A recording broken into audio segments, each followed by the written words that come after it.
அப்பாக்களுக்காகவே நான் ஏதோ ஒரு கவிதையை எடுத்துட்டு நிச்சயமா வந்துருவேன். ஏன்னா நான் ஒரு அப்பா பிள்ளை. வண்ணதாசன் ஒரு கவிதை, கவனமா கேட்டுக்கிட்டே வாங்க. ஒரு அப்பாவுக்கும் மகளுக்கும் இருக்கிற உறவு இருக்கு இல்லையா, அது இந்த உலகத்துல யாராலையும் உணர்ந்து கொள்ள முடியாத ஒரு அற்புதமான ஒரு பெரிய பேரன்பு அப்பாவுக்கும் மகளுக்கும் இருக்கிற அன்பு. அது எப்ப தெரியுமா படார்னு வெடிச்சு வெளியில வரும்? மகளுக்கு திருமணமாகி போவா பாருங்க, அந்த நைட்டு தான் தெரியும். அது வரைக்கும் அவ அந்த வீட்டுல வளைய வந்திருப்பா, அப்பா கூட சண்டை போட்டிருப்பா, அப்பா அவளை திட்டிருப்பாரு, கோவப்பட்டிருப்பாரு, பயங்கரமா இருந்திருக்கும். ஆனா அந்த மக இனிமே இந்த வீட்டுக்காரி கிடையாது, அவ வேற வீட்டுக்கு சொந்தக்காரி அப்படின்னு ஒரு உணர்வு வரும்போது அந்த அப்பா இருக்கான்ல, மீசையோட கம்பீரமா இருக்கிற அப்பா ஒண்ணுமே இல்லாம போயிருவார். ஒரு ஐஸ் கட்டி உருகி தண்ணியா ஓடும் பாத்தீங்களா, அது மாதிரி ஒரு அப்பா மாறிடுவார். வண்ணதாசன் எழுதுறார், மகளின் திருமணம் முடிந்த பின் இரவில் எண்ணிக்கை சரிபார்த்து எல்லாவற்றையும் எத்தனை தடவை எண்ணினாலும் ஏதோ ஒன்று குறைகிறது.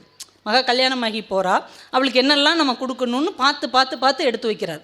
எல்லாத்தையும் எண்ணி எண்ணி எடுத்து வைக்கிறார். ஆனாலும் ஏதோ ஒன்று குறையுது. என்ன குறையுது?